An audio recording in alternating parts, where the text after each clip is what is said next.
Hi, I'm Amy Patterson, and you all know me as a journalist in Geauga County for the past decade. Today I'm here with Carl Setzer, who is running in the Democratic primary for Ohio's 14th District. So, hi Carl, how are you doing today? Hi Amy, I'm fine. It's a beautiful day out here in Burton, Ohio. How are you? I'm great. Yeah. I love being on camera. We are in beautiful Burton. This was my idea because I love being here. Burton's and great. I think the Democratic Party should spend more time in places like Burton. I will say that one of the best things about Burton is you can go and get syrup in this building, and it's the best in the world. I've had Canadian maple syrup, I've had Vermont maple syrup. Geauga County has the best maple syrup in the world. It does, and we're coming hot off the heels of the Chardon Maple Fest. Yes. But when I was ordering my coffee at the coffee corners, I asked, were you guys busy this weekend, or was it a little slow because of Maple Fest? And they just went like, Maple Fest doesn't take anybody away from Burton. No, they got their own. They got their own. They get it straight from the tap. So. I was like, they went hard. Yeah. They went hard. So obviously, you know a lot about the 14th District. Right now, there's some conversation about the fact that all three of the Democrats running in this primary don't actually live in the 14th District. But you grew up here, and you've obviously lived here over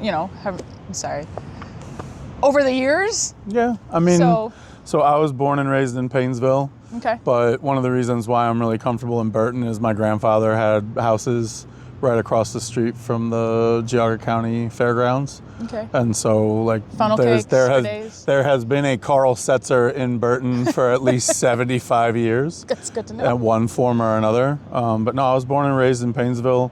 My parents were blue collar. My mother was a social worker. My dad was a journeyman tool and die maker.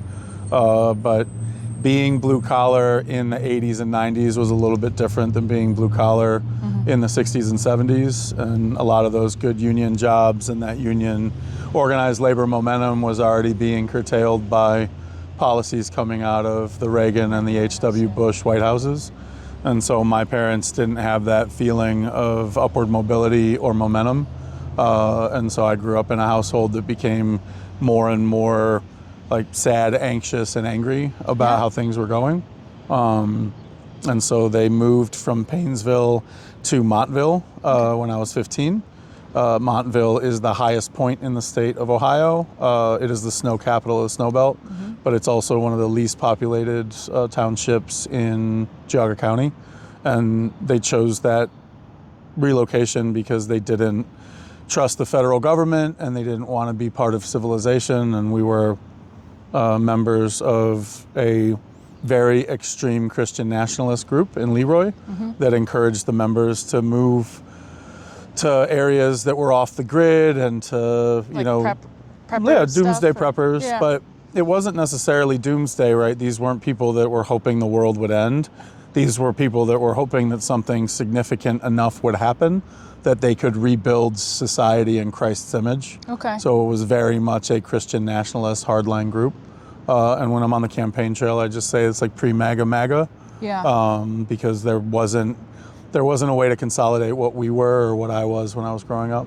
Well, and there's a lot of it that's sort of not rational. Sure. And so this idea that we're dealing with political movements that are taking things that you could deal with rationally, but instead choosing to deal with them in a way that doesn't actually engage with the reality. Like there's ways to solve the problems about union jobs, and leaving the state and factories closing. Yep. I grew up in Euclid, and when the factories closed, the schools lost all their money. Yep. And so when you talk about growing up blue collar, working class, and having parents who felt those walls closing in, I mean, I'm a parent and I have kids. We live in Ohio, and we're the same age. People who are the age my kids are now, who were my age, by the time I was in my 20s, they had moved to Portland or Chicago or Denver or New York. And, we talk about the brain drain in Ohio. The 14th District, I've experienced the industry here. I've gone on factory tours and things like that. We live in an industrial powerhouse. That's this right. is the Rust Belt. What did you say? You're going to shake the rust off the Rust Belt? This is not, So you've talked about ways to give kids a pipeline into a career the way that our parents wanted for us. Yep. So, can you talk more about your policy ideas for Well, that I kind think of thing? it kind of starts with like what happened to me when the world didn't end. Yeah. Right. My Yeah. parents believed that like the year 2000 would create a reset back to a pre-digital age. And I've never seen a sadder person than my dad at midnight on New Year's Eve 1999 when everything was fine. Yeah. And so I looked at how those types of ideologies affected my father, and I decided, you know what, I'm gonna leave the state of Ohio. I'm gonna try to see as much as I can, because if hunkering down and waiting for the world to end is one way to choose to live your life, I've already done that. Maybe I can go out and see, all right, what would have disappeared if that event would have happened. And so I ended up in Alabama. I went to college in the South. I got a bachelor's degree. And then, you know, that was the results of my father telling me my whole life, don't work with your hands. You don't A lot want of to. us got that same Yeah, message. you go to college, Factories are miserable. work in an don't do it. office. Right. You don't want to work. You don't want to work in a place where they paint 3 primary colors around the entire perimeter of the ceiling. Yeah. And then when you're like 11 or 12 and you're visiting your dad at work and you say, hey, Dad, what are those colors? And he says, well, they're clinically proven that if you got them colors up there, you'll have less suicides. Yeah. So I understood where my Right. father was coming from when he told me, don't work with your hands. Right. But then I went to college, and I went to Europe, and I went to Asia, and then I went to grad school, and I went back to Asia. And I asked my dad, I was like, all right, Dad, now I have a master's degree. What do I do? And he was like, I don't know. I don't have a master's degree. How would I know what you're supposed to do? His job was to prevent me from living the life he had. And for him, it was binary, right? Yeah. It was working with your hands or working with your mind, instead of working with your hands is working with your mind. Yeah. And so after 4 years in information security, I got married to the love of my life. We've been married for 17 years, but we got married as the result of a very long friendship. And by the time we were living together after our wedding, she realized that the information security world everything's on fire all the time. And so I was bringing that energy to my marriage, where like I wanted things yesterday, and why isn't this done yet? And I can't believe I was overreacting to everything. And she said, this is going to be the shortest marriage on the history. If you don't figure out how to be patient with me, I'm going to leave. Yeah. And so, you know, we really enjoyed like drinking beer and traveling the world together. And I decided, you know what, I'm going to learn how to brew beer. And Well, so brewing that's- beer in like, Yeah. no, So, right. I mean, you're coming out of this environment where Sure. you were told to go, you said use your brain. Yep. But you're using your brain and looking around and saying, actually, there's something I can do with my hands. Exactly. So you started brewing beer. in China. And so learning how to brew beer in North China in 2009 was not like in a language and a weights and measures system that I wasn't raised using, really stretched my brain, right? Mm-hmm. It really taught me like, I really enjoy working with my hands, but I also enjoy making things that make other people happy. And so I remember I had a quick phone call with my dad about, you know, hey, I started brewing beer. I started brewing beer in our apartment in Beijing, and it's really fun. My dad's a friend of Bill W., so it's not like he could try the beer. Yeah. But like, I told him, I was like, you know, you told me not to work with my hands. And he was like, well, I didn't know that brewing beer was an option. So that kind of like started me thinking like, all right, why did I leave Northeast Ohio? Mm-hmm. I left Northeast Ohio because I didn't feel like there was a system or anything here for me other than the way I was raised. And the way I was raised was not, you know, it wasn't additive. It didn't build anything. It was literally just be afraid, fear other, and hope for everything to collapse so we can take over. And that, you know, that was reductive. And you realize that the more you see, there's so much out here. Yeah. And then, you know, ending up working with my hands in China, building what became East Asia's largest like craft brewery, and then losing all of it with COVID, you end up, you know, back in Northeast Ohio, looking at all of the bones of the last industrial revolution. Yeah. And I saw China develop. I saw it happen in real time. The things we read about in books, about they needed it, they built it, it was there. Yeah. Like I got to see that for 11 years while I was like building the brewery. I got to participate in it. But for 16 years, I got to see entire communities transform. Well, and so, you kind of did the brain drain, as did I. I went away for school, but I came back. Right. So you came back, and what I think you could say here is like, you're seeing this happen in China, and you come back here. Well, why can't it happen here? I mean, it's all I've felt for 5.5, 6 years. Me too. We're not done yet. Right. And when you joked about the Rust Belt thing, I was like, I felt that from 2020 when we first got back, and then I really felt it in 2021 after my last trip to China. And I remember in 2020, JD Vance was running some weird venture capital fund out of Southwest Ohio, and I just threw a message into their online contact us form. Some intern reached out and said, we'd like to schedule a call. And I got on the call and I was like, hey, this is who I am, this is what I built, and all I see is potential in Northeast Ohio. Like, we could be making more high quality alloys here. And that was before there was the zinc shortage, and there was, the period where white metals went through the roof because we needed places to make them.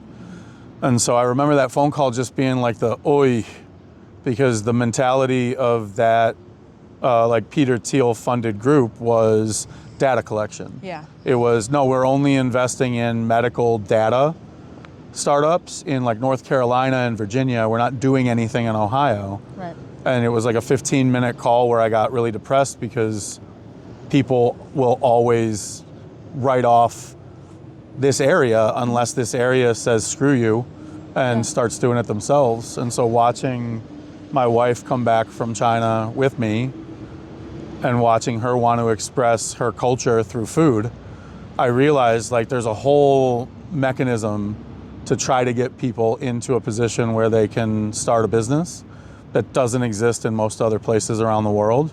And we need to streamline it. We need to make it more obvious. We need to train more. But it always comes down to human resources and access to capital.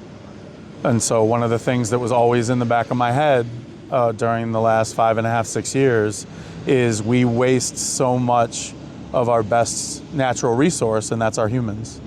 We prepared kids to go to college when colleges pre-COVID were overpopulated and over-servicing, and we were under-servicing the trades and vocations because most people, especially non-builder politicians, will just go, well, trade schools, unions, and then that's their workforce development plan. It's like they just say the word and it'll magically happen. When I went to college, our infrastructure nationwide was rated a D-, and now it's an F. Right. We have bridges collapsing. We have kids going to school. I mean, in Chardon, we have kids in a high school that's from 1951. Sure. My husband went to a school that had holes in the floor. Right. He finally tore it down, and how long does it take to get a new school built? It gets to the point where it's almost embarrassing. Why are we letting this? Why are we neglecting this so much?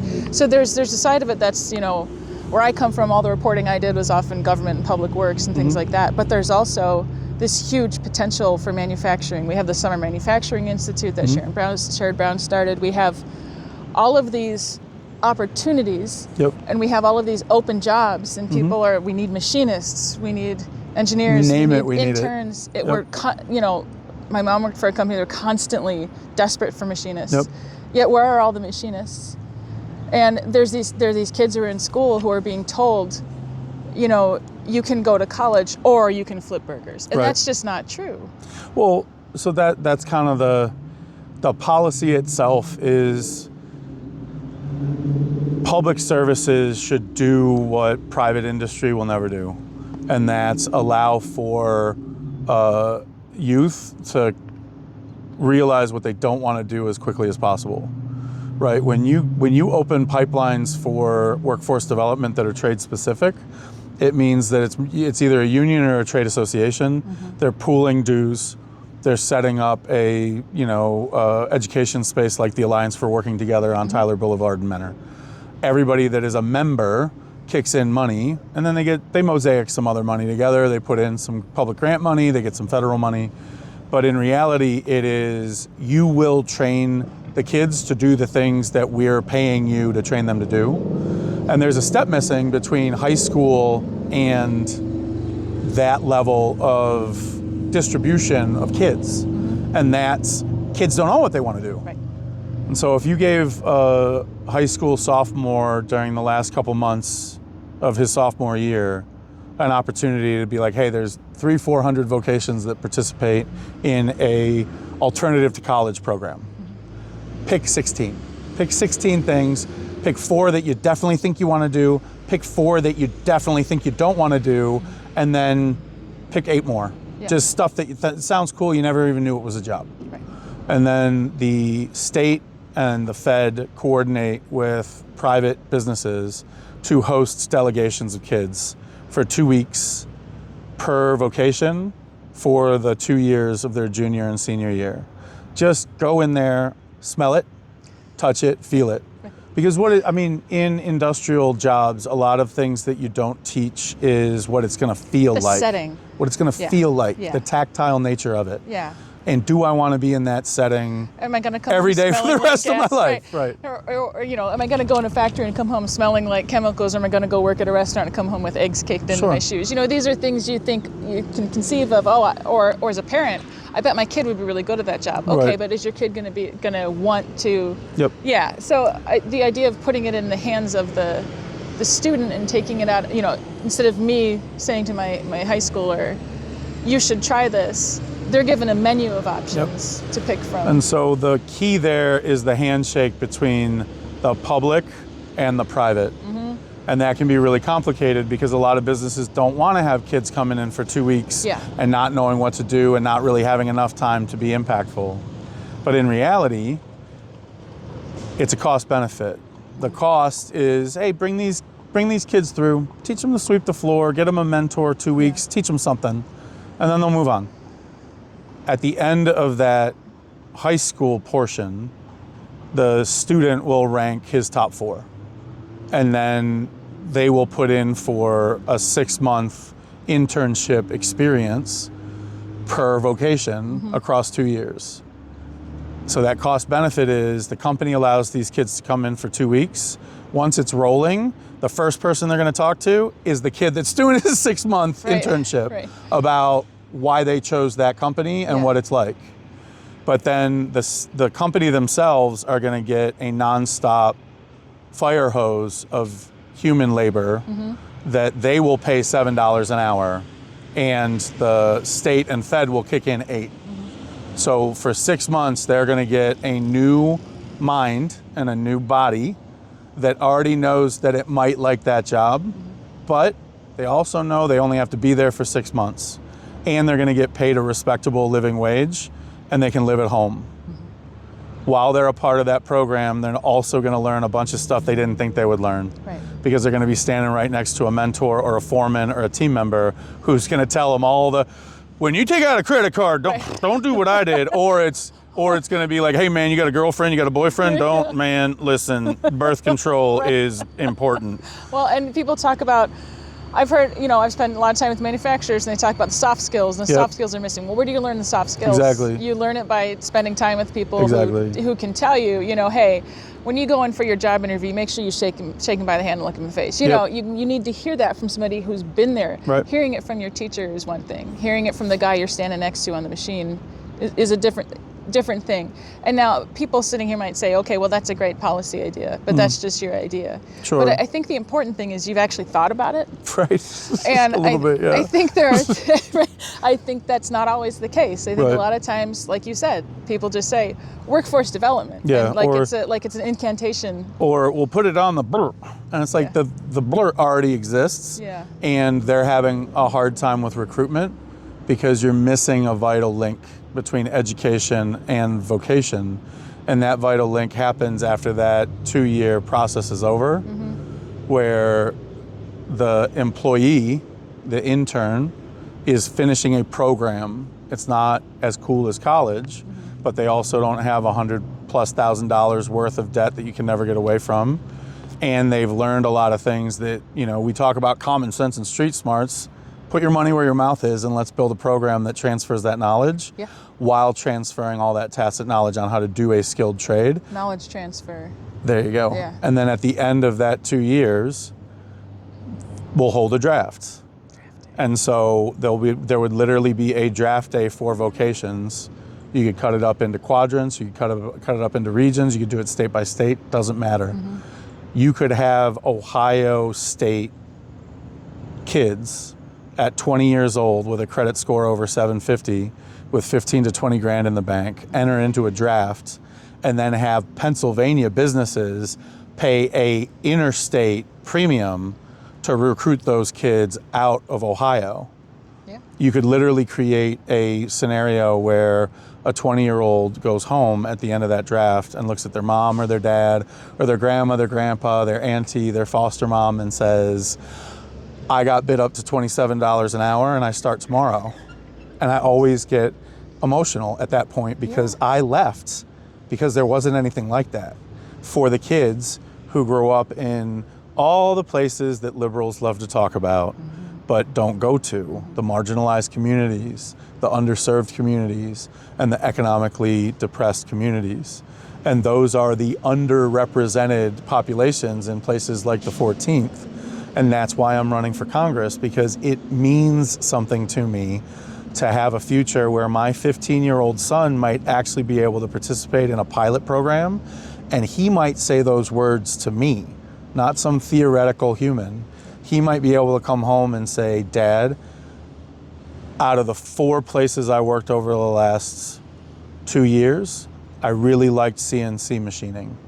And that's what my grandpa did. And so I put it as my number 1, and Roger Sustar bid me up to $27 an hour, and I start tomorrow. Yeah. And then I know that my son is gonna go and work at the same shop that my dad worked at when I was 10. And that's what we owe that generation of kids. It's not fancy platitudes, and it's not complicated debt schemes to put them into programs that are usurious and are gonna take the system that we built for public and private college education and apply it to the trades, only to create more indebted kids that still can't find a job. We need to use the systems we have and put those kids exactly where they want to be, because they had an opportunity to figure out what they don't want to do without it costing them their life. And, you know, I called out the knowledge transfer there because you said this is what we owe the kids. I agree. One of the problems I've run into often is in workforce related areas, any of them, whether it's in the, you know, the sciences or industry or media, there's a real reluctance to hand down knowledge. Sure. There's a lot of pulling the ladder up behind you. And I think that in my mind, I'm not sure that can be optional anymore. I think you have to build a structure that incentivizes or possibly even coerce it. You know, there's a way to build it, like you're talking about, where it automatically happens. Well, I don't mean coercion like, you know, negatively. I just mean once there's a structure built there, like you're talking about, it just sort of naturally happens. I think it's also the misunderstanding that like the capital class on both sides of the partisan debate, the misunderstandings they have of the working class. Yeah. It's like some people, if they knew they could get paid $20 to $25 an hour to wash dishes, they would prefer that to the job they have, because they understand that psychologically there is a wonderful feeling to clean things. But we make it sound like it's, oh, you're flipping burgers and washing dishes. I've literally watched my wife panic on a Friday because the guy that operates her dish pit can't get to work and calls off. And that's not a $7 an hour job. No, that's a $20 an hour job. That's the whole. I have heard some people in the political realm miscategorize the wage earning potential of some of these jobs, because they are fundamentally ignorant of what the working class is and what has happened to labor since COVID. But I've seen my wife not be able to find a dish guy. Sometimes it's me, but I have called CEOs and executive directors of nonprofits and said, hey, would you mind coming in? Liufang needs somebody to run dish.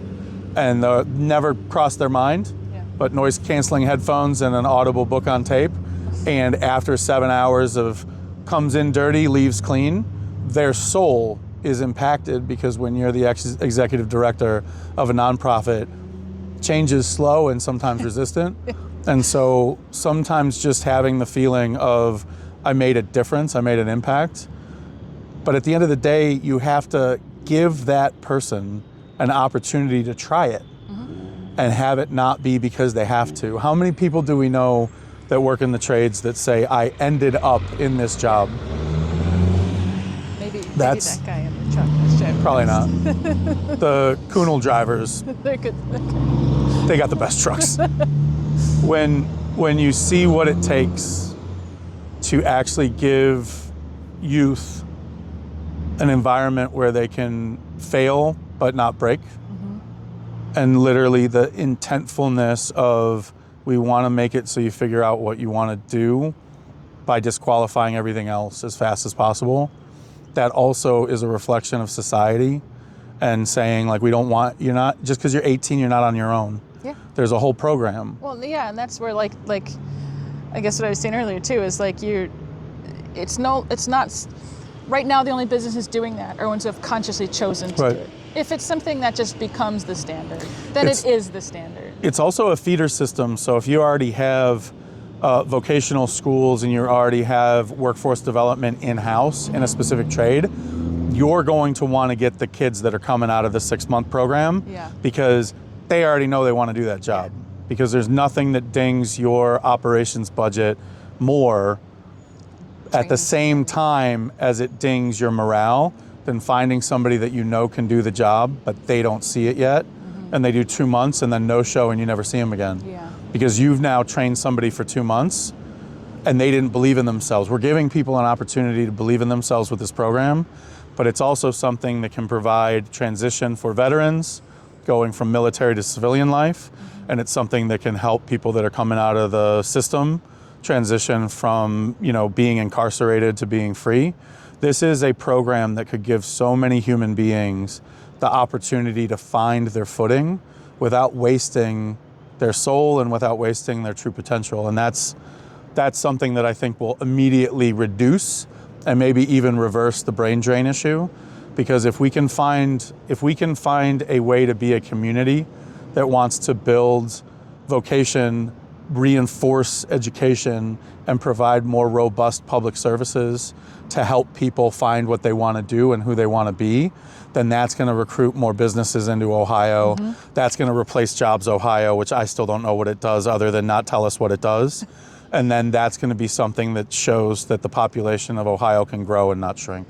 And it also brings, when you're paying somebody what they're worth, they go and spend that money somewhere else, and that money changes hands many, many, many times instead of just going into somebody's bank account, of course, sitting.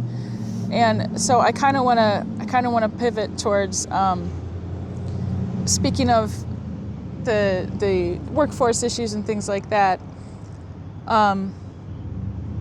And I'm sorry, I lost my train of thought there. There's a neat looking car down there. Sorry. You're doing a great job. Thank you. I love it. Sure. You've talked a lot recently about data centers, and the one of the things people will say is they're going to bring jobs. Sure. And jobs falling off trees. Go plant a job tree and jobs grow on it. And what you're talking about is something that's actually about creating good-paying jobs that people can take. I have not seen evidence that that is what will happen if we get data centers in Perry and other places. So can you help me understand, what is going on here? Is it just plain we're being lied to? Are there things being incentivized for people on these data centers? Because it seems like this is happening everywhere. This morning, Utah, they're going to vote on it, I think today or something, and they just found out last week about a data center that's going to use twice as much electricity as the whole state of Utah. Sure. So how do we, as humans, how do we understand what's happening here? I mean, the data center thing is it hits close to home for me. I mean, I'm from Paynesville. That's usually enough when somebody from Perry Village who's oddly pro data center, when they're like, where are you even from? And I'm like, I was born and raised on Hayes Street in Paynesville. They're like, that's close enough. but it hits close to me for a different reason, right? My wife and I built a brewery in, we did a very American thing in a not very American place. And so we built a craft brewery in mainland China. And in 2021, we had to sign our own letters of resignation because there was no way that we were going to be able to continue as employees of the business we founded and grew and sacrificed years of our life for, because the private equity investors decided you underperformed, we're going to ratchet you, but we'll give you a pathway to earn and back some equity at some point. In 2020? Yeah. When everything was... Sure. Okay. Uh-huh. Yeah. And so... We did it, right? Right. And so when I see who I was when I was negotiating the foundational inception agreements for that Series A investment, and what I see these small municipalities in terms of their ability to understand what the white shoe lawyers and the consultants and the tax abatement experts and all the people that the tech companies are throwing at them. I'm like, hey guys, I've been there and I learned the hard way, and I now understand a little bit about how this game works. And so the job thing in particular comes from the entire motivation of my workforce development revolution policy. And that's everybody in districts like the Ohio 14th worries about, what are my kids going to do? Are they going to have a job that supports a lifestyle that is better than the one that I had? Yes. And so marketing firms that work for, or marketing consulting firms and law firms that work for property development companies that are stepping stone companies in between the data center and the tech company that will eventually buy it. They have a playbook, and that playbook is go to the municipality and tell the village council or the township council or the city council exactly what they think they want to hear, get them to sign, and then pour some more sugar in their ear about all the jobs it's going to create, and then get them to sign tax abatements. And then they'll never see you again. Because once they get the abatement and you break ground and there are trucks on site, whatever you build, the village or the township or the city will be in a position where they just have to live with it. And they most likely won't roll back the abatements because you planted little landmines all across the purchase agreement that will penalize the city once they've taken that step too far. But I call it gatekeeper appeasement, right? Because the village council is literally the gatekeeper for whether or not the data center will get not just the purchase agreement for the land and not just the pilot and then not just the, water and sewer and sanitary permits, but that what they really want is the tax abatements. But the tax abatements are not a village council representation of the sale of the land. They have to be done separately. It's ex post facto. And so we're going to do the purchase agreement.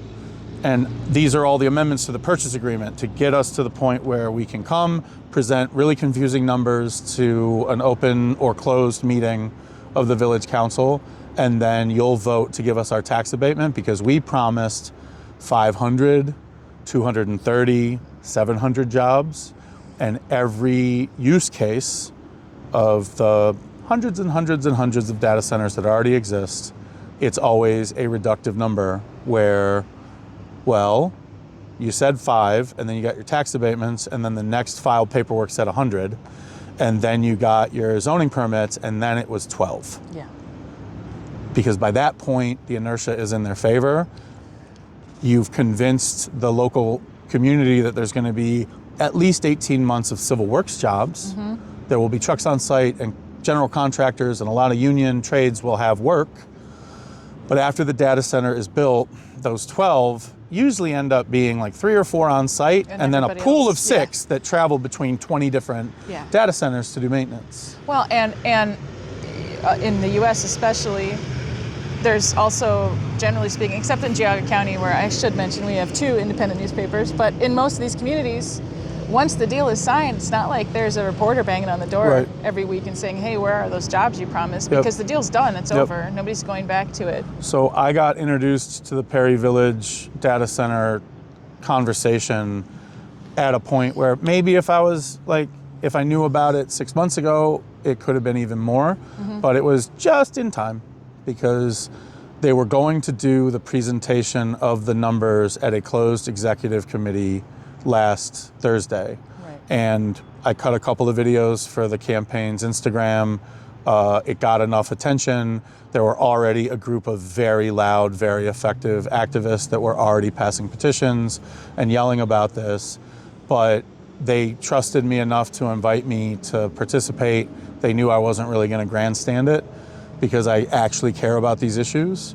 And so we all attended we forced a special Tuesday session where they voted to open the Thursday meeting to the public and change to a venue large enough that the hundreds of people that were wanting to listen could actually go. The consultants and the lawyers that presented the numbers, you could tell they weren't pleased because they just don't think that this should be an issue. Right. We want what we want and we have money and capitalism and get out of the way. Yeah. But at this point in the Perry Village conversation, we're now getting national attention. There's a journalist that is writing for Persuasion out of Stanford under Francis Fukuyama, we already interviewed the activists, the residents, and then some of the Republican government officials that are active and residents of Perry Village. And we know that that's going to get more momentum on the PR of it because, Wall Street Journal ran an article about, a group in Missouri, and there's always a data center thing in whatever media outlet you're in, but none of them are nuclear power plants, and none of them are right next to a reservoir of fresh water that is immensely important to the ecology of Northeast Ohio. And so I'm hoping that the PR can continue to grow and give the residents of Perry the ability to push back and demand another amendment that says they guaranteed 230 jobs. If you're going to guarantee 230 jobs, you have to have a guaranteed job fulfillment tax that if you don't, then you have to pay the people of Perry Village the equivalent of the payroll tax for those people over the course of 10 years. Because you want a 15-year tax abatement, you're expounding on the number of jobs. I can't say that they're doing anything intentionally because that would be rude, but the evidence says that it's very unlikely that 230 humans are going to need to work at a data center that fuels AI processing, which intends itself to make those types of redundant jobs redundant. Yeah. If you're going to say that to get your tax abatement and then those jobs don't come to fruition, the people of Perry Village should have a guarantee that money comes to the community based on what you said, because that's how you got your tax abatement. Absolutely, and a guarantee that's actually backed up by something, not by just actual cash in escrow. Yes. And once the jobs are there, you can have the money back. Yes. Because the only thing that private equity and the types of businesses that use private equity capital to grow, the only things they care about is cash. And so if you say, yeah, you can come to Perry Village, but we need you to put the equivalent cash for the payroll tax that we will collect over 10 years in escrow, and we can put it in a bond. You can make percentage interest on it, but that principal needs to stay where it is until those jobs materialize. And if they don't, we're going to keep it. I mean, I have to make a first month deposit if I want to rent an apartment. It seems like a pretty straightforward concept to me. I think what a lot of people in the 14th are starting to realize is for decades, we have been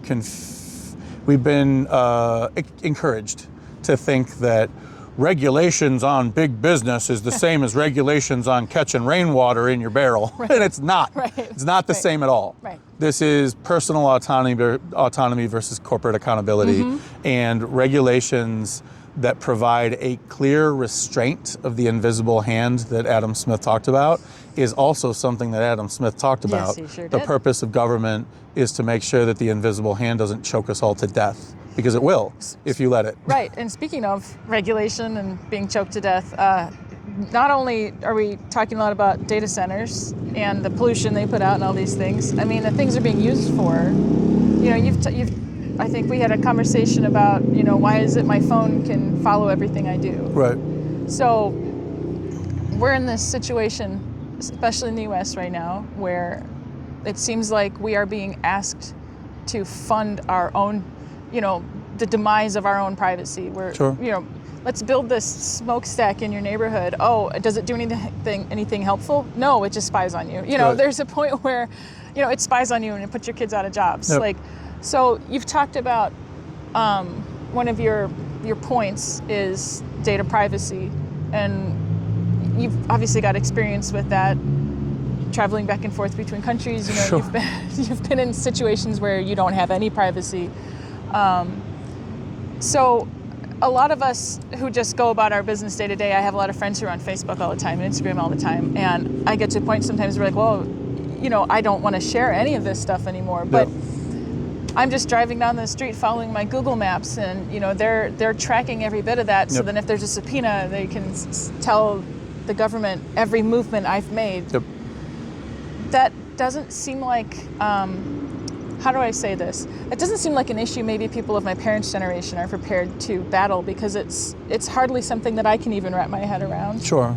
So how do we even start? How do we eat that elephant? I was on a conference call with friends in DC and friends in Chicago, and one friend had what I would describe as like crystal clear audio. And it was so dominant on the call. And I was like, Sarah, what kind of earbuds are you using? And she was like, I'm on a wire. And it created this entire conversation where it's like, for the convenience of not having a wire, mm-hmm. we carry around an AirPod that tracks all of our movements and is kind of designed to be easy to lose. Mm-hmm. So we always keep tracking on, so we can hit Find My and it'll play the sound so we remember where it was, versus just having a wire. Right. And so that's the level of technical entanglement in our lives that we have enthusiastically accepted, but to some point, the entanglement now is when you're talking to a farmer that grows fruit-bearing orchard trees, and they talk about dwarf rootstock or heritage rootstock mm-hmm. or whatever. Do the roots entangle, or do you keep them separate? Yeah. Right? When we look at how entangled tech is in our day-to-day lives, but what it's actually saving us, it's literally the convenience of having a wire and hitting it every once in a while, and not having a wire, but having a tracking device in your pocket at all times. Because when you drive from Cleveland to pick a place that's 2 to 3 hours away or 8 hours away, if you get lost, it takes about 15 minutes for you to not be lost. Mm-hmm. But we'd rather have the ability for all of our movements to be tracked, so we can have a GPS tell us how to get there in the fastest amount of time. But on average, it really just saves about 15 to 20 minutes. But I'd be fine with using a GPS if I was using it just for myself. The problem is, when I turn on my GPS, everybody else apparently can get those records and sell them to a marketer. And that's the point of my Consumer Bill of Rights. Yeah. Is we have become the product mm-hmm. because we've been told that the convenience is worth the intrusion. The last year that my wife and I lived full-time in Beijing was 2019 to 2020. And we were even shocked with the proliferation of tracking technology in North China. Mm-hmm. And I had lived in North China for 11 years, 16 years total in the country. Liu Fang was born and raised there. And I'll never forget what it felt like when we were going through the biometric scan at a high-speed train station with our then 7-year-old son. Mm-hmm. And he wasn't tall enough to be in front of the camera. And my wife went, and then I went, and then I went to just put Robbie through. Mm-hmm. And the security was like, no, him too. And it was just that's when it's entanglement meant to intimidate. What we have in America is entanglement that's meant to be convenient. Mm-hmm. And so instead of it being the feeling of pick your kid up and put him in front of the eye of Sauron so we can scan his face, we just give devices to our kids and let the camera be on and watch all excitement triggers, all anxiety triggers, all emotional cues, all facial tics. And then they create a profile for our kid that then takes all of those emotional triggers and curates an algorithm that will give that kid exactly what they need to encourage them to buy something. And we can't turn that off. No, and people, and my husband works in information security. People who aren't aware of these things might hear you say that and think, well, that sounds crazy. That sounds like crazy. Doomsday prepper stuff. Yeah, sure. Absolutely not. Yeah. You can read, I mean, you can read. They present on it at conferences. Right, Guys, this right. is, like, they're really proud of their... You can buy it for your own business. Of course, they're really proud of their ability to efficiently sort you, categorize you, and then sell you to somebody else. And guess where they do all of that? At a data center. Sorry, I say data. You Sorry, say data. potato. Oh, Yeah. God. It's cool. And so when you look at what I did in information security was called penetration testing. My job was to go to co-location centers all over the world and then figure out how to break them and then tell the owner, this is how we broke it. So theoretical, real space, didn't matter. We did physical security, we did theoretical security, we test networks, we were inside, we were outside, we would do whatever we could to break it. It's a lot like the movie Sneakers, but no Robert Redford or Sidney Poitier, just really like awesome, white hat, contrarian tech guys from like from, just pick a book. Jurassic Park? I don't know. No, pick any book written by Neil Stephenson, and that's the guys, those are the guys I worked with, right? Okay.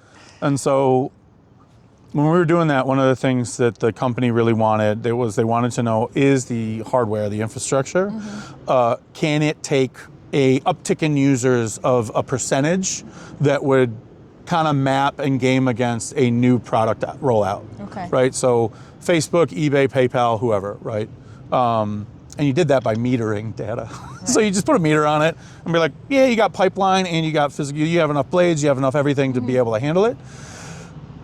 But if they have a meter to know how to like scale up and predict what they might need if a app or if a service becomes even more popular, then we can also just put a meter on a data center to know exactly how much data is going in. And then we can put another meter to know exactly how much processed data is coming out. And then we can just do an interstate commerce tax on it because it is interstate commerce. Yeah. You're processing a raw material, making a finished product and selling it for a profit. Ta-da! Yeah. You're a Tyson chicken finger plant, but instead of chickens, it's data. And the thing with people don't want to talk about age. I understand. Sure. I don't want to be. I struggle with things like term limits because you want people with experience. Right. I absolutely agree. But there's a point at which if you have not been for 30 years really following the development of these kind of data centers and privacy issues, I think a lot of people my age have a really hard time trusting Congress to not only know how to regulate, but even what to regulate. Yep. So I don't see a lot of curiosity. Yep. I don't see a lot of inviting people who have been experts or who currently are experts to sit at the table and have these conversations. I see a lot of money, or people who maybe are experts who are getting money to say things that get them more money. You know what's crazy is over the last 2 years, almost every big data brand, right, whether it's Alphabet, Meta, whoever, have fired a lot of their engineers because of AI, which means there's a lot of people who need a job who could then become regulators and actually understand exactly what is going on.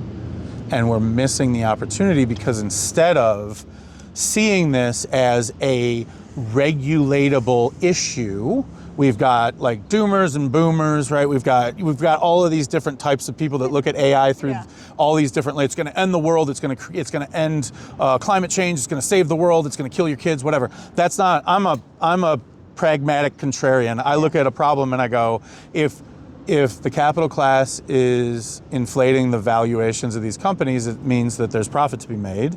And if they're firing a bunch of really great engineers because they don't need them anymore, that means that there's knowledgeable human beings that know how the systems work because they built them. And we could create a way to regulate it that also ushers in a fourth industrial revolution, because the technology that we have with AI and the technology that we have with LLMs is very, very, very efficient machine learning and the predecessor to like AGI and generative AI, right?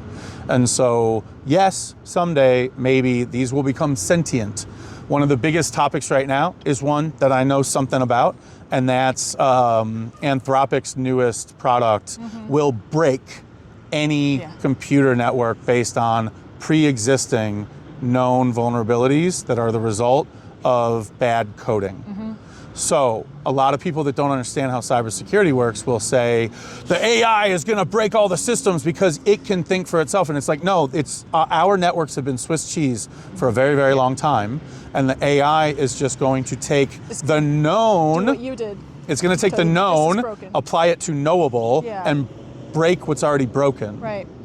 And so there's an opportunity. There's an opportunity to create not just humane AI and not just ethical AI, but there is an opportunity to create AI that augments human capability and creates the next generation of manufacturing, fabrication technology, the next generation of infrastructure planning, the next generation of everything and healthcare. As long as we're not leaving the machine to make the decision for the human, we're creating the machine to allow the human to make a better decision. That will be the future for the next 30 to 40 years, no matter what you hear about, no, it's inevitable, they're gonna be sentient, no, that's just what Elon Musk and Sam Altman want you to think, because they're about to go public and they want a really high valuation so they can abscond with their billions to the islands that they already own and leave us to clean up the mess. Yeah, for sure. And I think there's a lot of obfuscation, whether purposeful or not, of what AI actually is. I have friends who are writers whose books were stolen, and I totally on board. That's not cool. No. But, I also know a lot about how AI can improve outcomes in hospital settings, depending on the AI, depending on how it's implemented. And the problem is that this conversation has become so wrapped up with celebrity and corruption that I don't think that most of us are fully aware of the potential for things like that. And to sort of pivot to healthcare a little bit, one of the struggles we have in the U.S., everybody talks about, you've talked about Medicare for the working class, people talk about expanding state healthcare. There's this idea that if we change our system with AI or by streamlining things like that, well, all these people will be out of work. Sure. And I know you had some thoughts about things that can be done with the current U.S. system of healthcare, where I have friends on both sides of the aisle, and their answer is always, no matter who they are, what their end goal is, just tear it all down. Right. So it's kind of similar to the conversation about data centers and AI. These are problems that are so big that an individual on the ground can have all kinds of ideas about it because they're just reading one stream of news. But there's a global way to approach these kind of things. So can you talk about one of your campaign touch points is about healthcare? Can you talk a little bit about what you see, how you see that evolving to be more equitable, more available, more usable for people?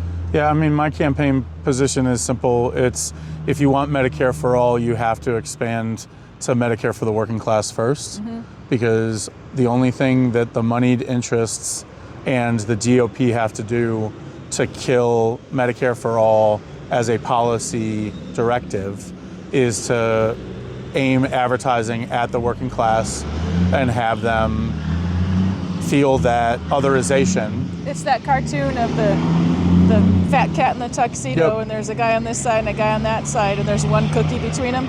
And he's got all the cookies. And he says, that guy's going to take your cookie. It's from when I was a little kid, it's always the same. It's making the working class feel like you point at them and they say, you're going to work all your life, and all your hard-earned money is going to go to those people to do nothing. Yeah. And it's like, we all know that the costs go down, and we all know that the quality of care goes up when you add a substantial amount of people to a single payer system. It's like common sense. I mean, we do this. It's economies of scale. Buying bulk at BJ's or Costco. BJ's a kid. BJ. And so the issue here is that the only major demographic of Americans that don't have an option for stable, high quality, single payer healthcare is the working class, right? And so if you were to take all W-2 and W-9 workers and their families, their spouse, their kids, their lover, whatever, and add them to Medicare, you would add roughly 230 to 240 million people overnight to a system that already has all 65 or older, the entire VA, and then is adjacent to Medicaid. That already lifts the overwhelming majority of Americans into a single payer system. Right, so this means that if I'm an employer, I don't have to entice people with my huge benefits package as much because everybody's coming in on the same. Yep. If I'm a small business owner, I'm not tearing my hair out. You can compete. Right. If I'm somebody who's at a job, that maybe I'm okay with, but there's a job over there that's better, but it means... In-network, out-of-network doesn't exist anymore. Right. It would mean losing my insurance. I don't have to think about that anymore. COBRA is a garbage program. COBRA is garbage, yes. It's insulting to the work. Yes. That if you want to understand how willing we are to jam the working class into a wood chipper in this country, then read any COBRA benefits announcement right after you've been fired. I'd rather not. And it's literally whatever you were paying before, pay 30% with money that you're not making anymore, and you can keep the same shitty health insurance you had before for a little bit. Yeah, but not very long. Right. And good luck finding a new job while you're trying to pay for that. There have been a lot of but Bernie and AOC say, and I'm like, I get it, and they're great, and I admit and support Medicare for all is a great idea, but I don't support the obtuse, banal, and vapid opinion that it's that or nothing, while the working class in this country suffer from overwhelming affordability anxiety and quality of life anxiety, while they create the largest single input to our tax base of any other demographic. It is literally just the right thing to do in order for us to get to Medicare for all, because what are we actually talking about? We're talking about adding the only major demographic that doesn't have access to that type of a medical option to existing systems that take care of our veterans, take care of our brothers and sisters that live in poverty, and take care of our elderly. Yes. So we're actually being strategic and creating a safety net that will be expandable to everybody else that falls through the cracks, while also doing the one moral and ethical thing that we owe the working class that we have denied them for 40 to 50 years, while we sign incredibly destructive trade agreements and incredibly destructive deregulation commitments and incredibly destructive tax policy expansions that take care of everyone but the people that wake up in the morning and go to work.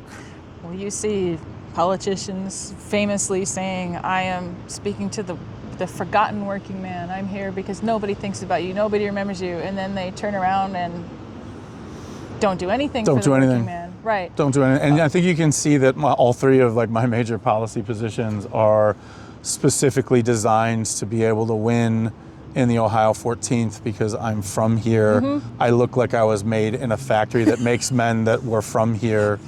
But I also, I can walk into any shop, any restaurant, any commercial environment and communicate clearly and easily because I've done almost all of those jobs. And I know what it feels like to not be a lawyer.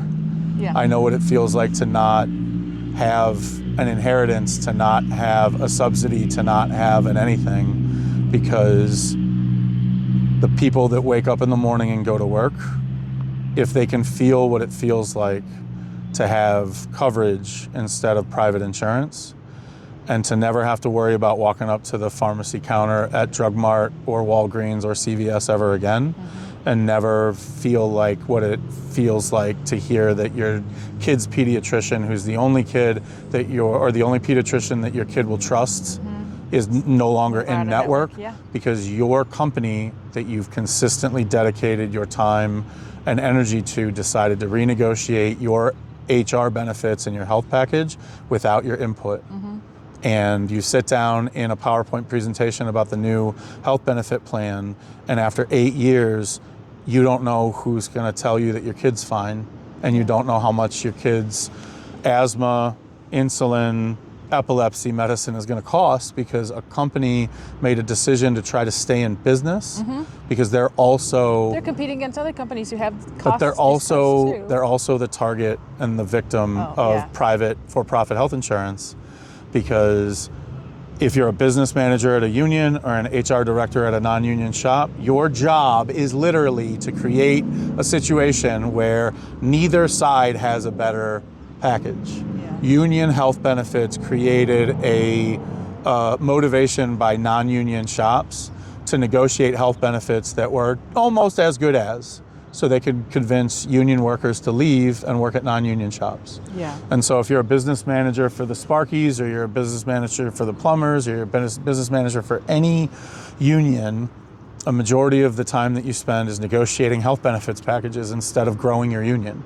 And so if we expand Medicare to the working class, you automatically have the opportunity to just go out and negotiate a supplement bolt-on thing that's for your union, that is going to be added on to the Medicare, that gives them concierge service and plastic surgery, and not only is your this covered, but so is your that. And then we get into a real situation where everyone starts at the same level of I'm fine, but then my employer also gives me stuff that makes me happy instead of just exactly. And so looking at what the VA does, the VA should provide care that is specific to and specifically crafted for what veterans need. But they also do antibiotics for ear infections and set bones and do all the things that so if the VA could literally provide just what veterans need, because an overwhelming majority of veterans are W-2 employees somewhere, and so they would have Medicare for all and the VA on top of that. We would finally be giving veterans when we fly the banners on Main Street and honor you for your service, we actually mean it. Because we created a system where if you go to work for a living, then the Medicare programs are your basements. That is your worst case scenario. And then the VA is your cherry on top. And then the VA would have the robustness to be able to provide all care for veterans who weren't employed, because they would have the time and the assets and the staff to be able to expand. Or veterans in crisis or things like that. They're not having to spend all of this time addressing the regular everyday thing. People tend to not understand, or they do and they like it. I don't know. The mutual friends that we have that go to meetings just to break something to break it. But when you hate a public service because it competes with a for-profit alternative that you would rather have because you would profit from it, you will do anything you can to break the public good and then tell everybody that it was always broken. So you can rebuild it in a for-profit alternative. And that's what has consistently happened to the VA. That's what consistently happens to Social Security and Medicare and Medicaid. It's what consistently happens to public school. Education, it happens everywhere, because there is a false profit style interpretation of capitalism that says everything should make me money. And that's not, Adam Smith in The Wealth of Nations was very clear. And that was, the true expression of capitalism will be when we are pro-regulation, pro-tax, anti-colonialism, antitrust, and anti-slavery. We did that for 30 years, from 1930 to 1960. And what happened? We created the largest middle class didn't even have a name for it. Created a name, called it the middle class. And we've been chasing that ever since, because sometimes liberals and progressives and Democrats think that they won, and then they're done. You're Yeah. never done. The politics is a fight to the end, and Yeah. there is no end. And so It's looking that- at the deregulation of all of the things and taking the cuffs off of all of the things that could then just hack away at robust public services until we just give up and say, fine, just do it for profit. And then what do we get? We get Flint, Michigan's water system. Yeah. Well, it's like when people say, well, polio's gone. We don't need to we don't Sure. need to care about vaccines Yeah. anymore. That same mentality Mm. is the exact same thing we've done economically. It's like, well, we solved that. We solved that Yep. after the World War II. We Or don't need to- I've never seen it be a problem, so it must have never really been a problem. What Yeah. a joyous abundance of privilege do Right. we have as Americans that we get to live in a world where we're generations away from feeling the meat grinder that life really is for 70-80% of the world. Yeah.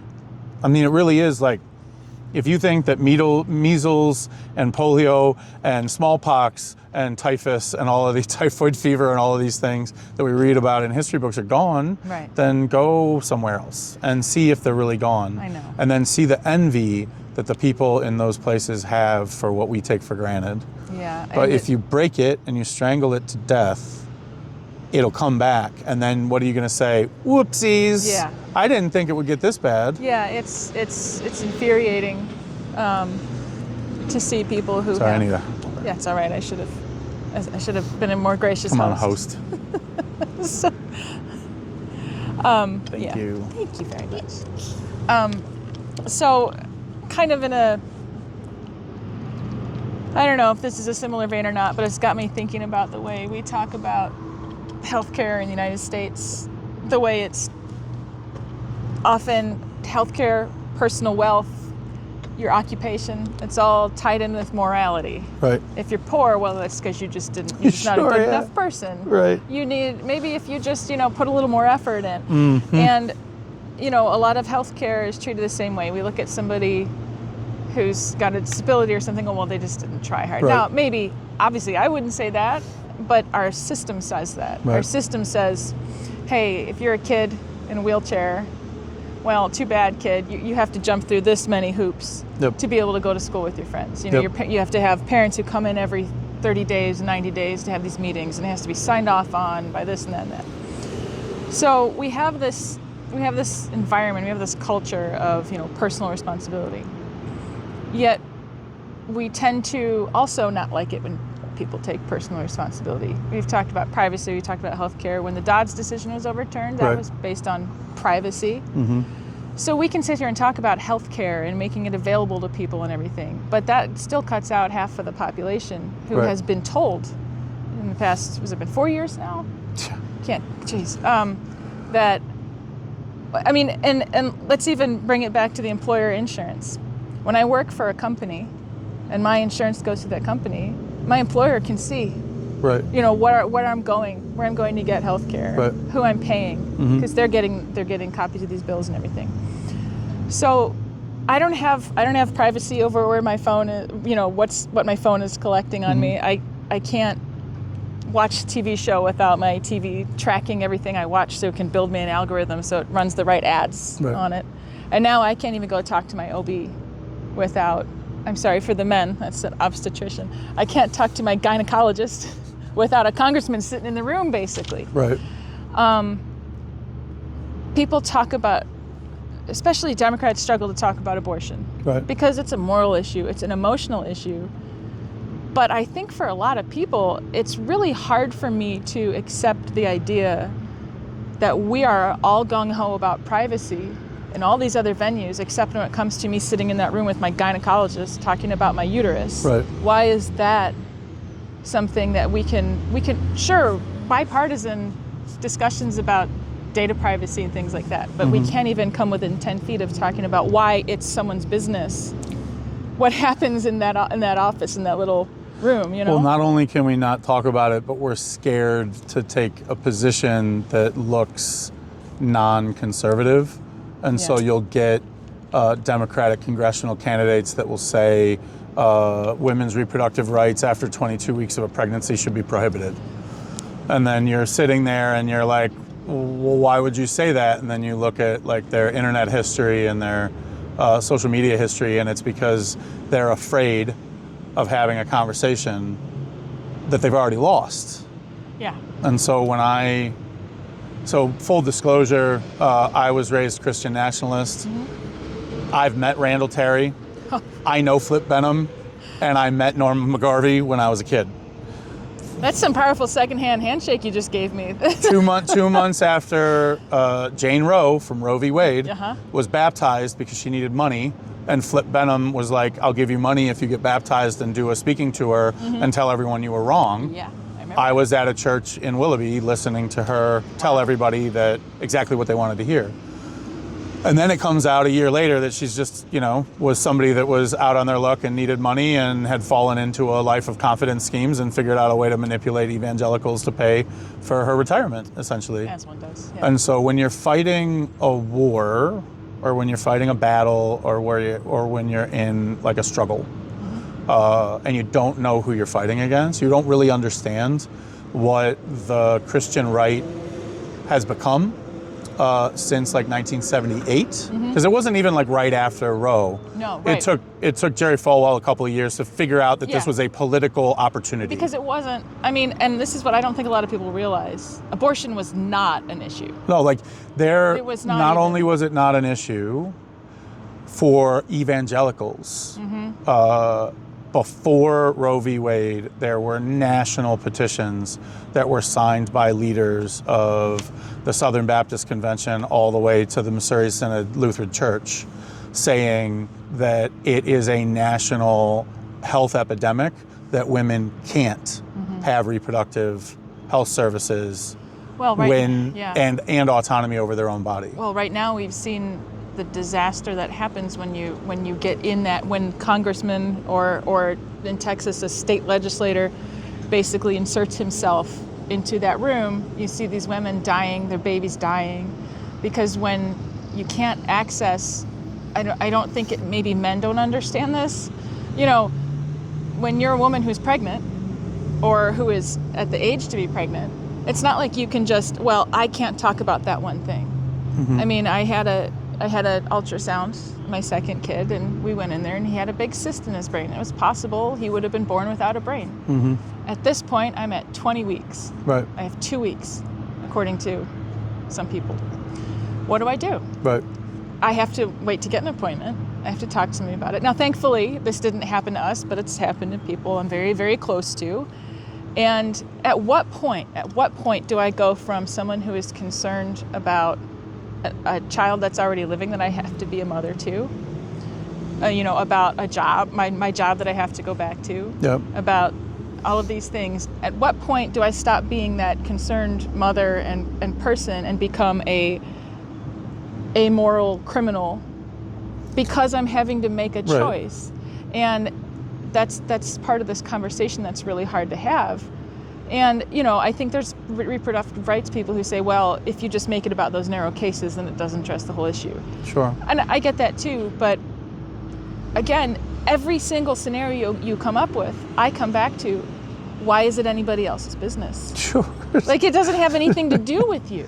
It doesn't have anything to do with my neighbor. Or, full disclosure for people that can't see, like my wife is right off camera, right? And this makes me feel like it should be you and her talking about this. Right. Because in my idiot brain, I'm like, why is anybody talking about it at all?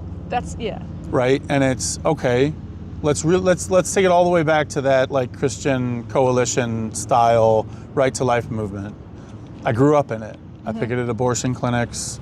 The church that turned into a doomsday cult when I was growing up was the senior pastor was a guy who was proud to have been arrested 37 times protesting outside of George Tiller's clinic in Kansas, okay? Right.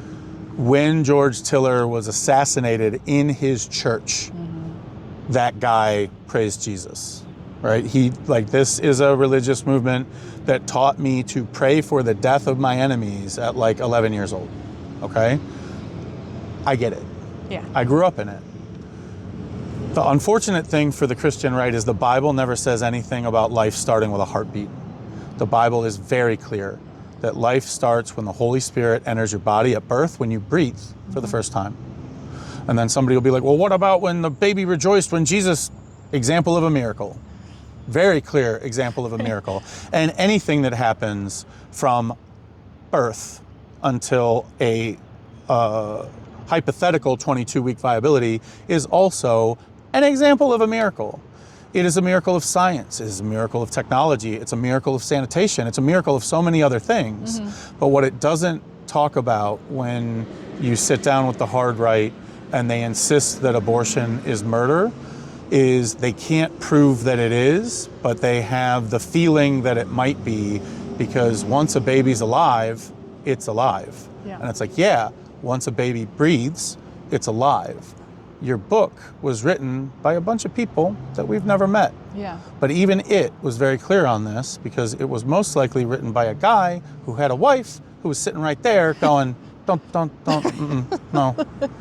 And so this idea that we just get to ignore the personal autonomy, the personal freedoms, and the personal health of 50 to 51% of Americans. I'm getting a little heated up as you're saying it, because, yeah, it's not right. Just because you have enthusiastically, and for a lot of them from a very loving place, decided to set a law where a law didn't previously exist, is a disingenuous expression of your faith.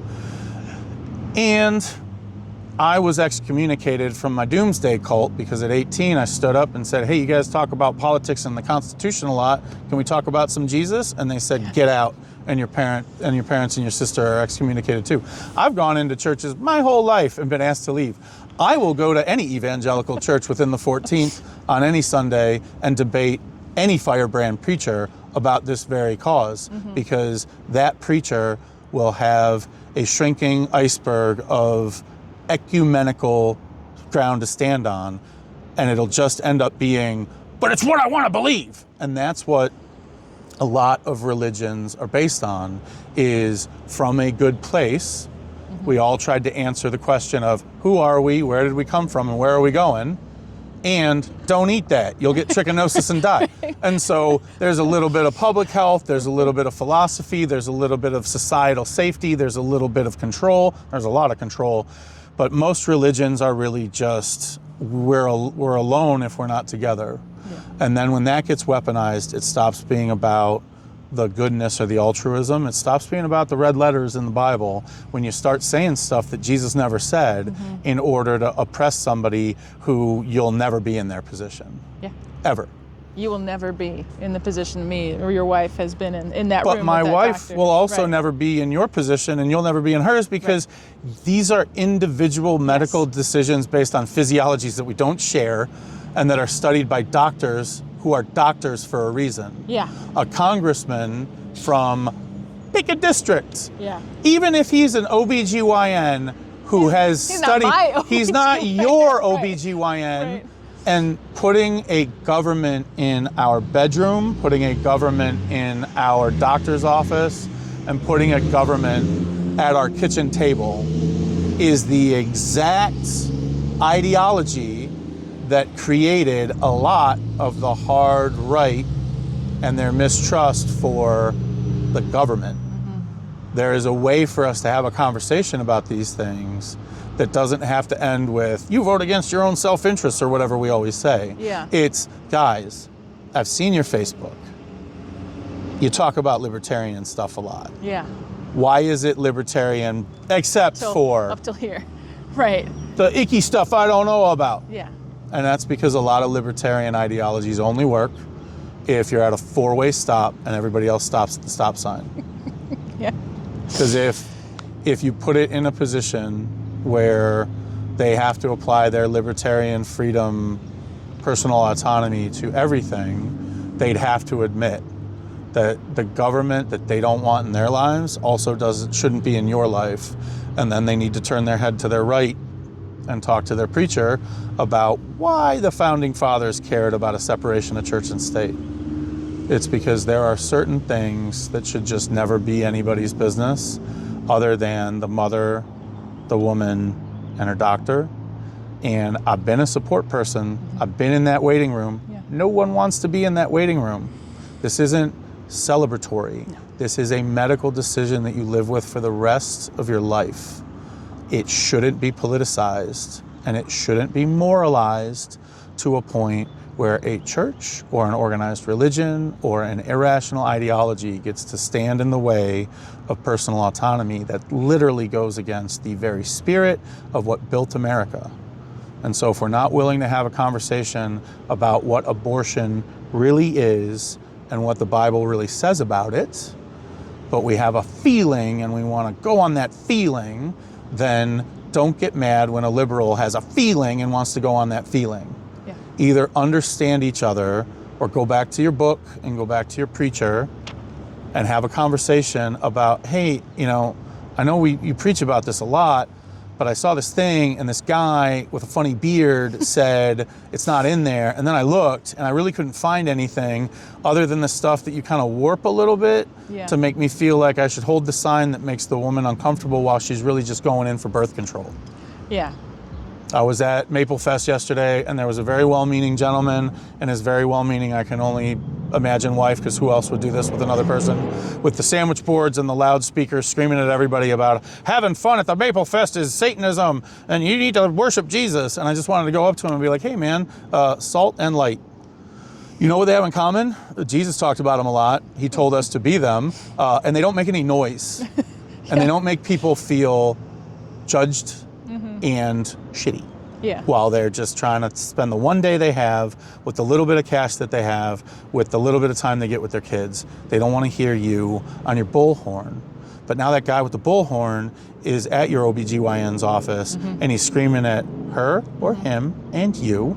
And maybe it's time to just be like, hey man, I'm gonna take the battery out of that thing. Can you please go wait in the waiting room? And then if I choose to talk to you about this, I will. But if I choose not to, then stop harassing me. Yeah. Well, as kids you say growing up, it's an AB conversation, so see your way out of it. Speaking ABC, of ABC. Nice. Always be closing, and I think we've probably talked Yeah. enough for now. I think so. So, but if you'd like to hear more. Yeah, and if you're watching this video and you choose to do a death threat instead of just inviting me to your church to talk to your preacher, you answered the question, really. Well, I hope that doesn't happen. I hope not. I hope not, yeah. But I'm guessing that you're speaking from we're going to experience, continue this conversation in a real space. Yes, we are. We are going to announce when and where once the video is released. Details. Yeah. But thank you for talking to me in the Mr. beautiful Setzer. Burton Square. All right. It's a circle, but whatever. Thank you. Cool.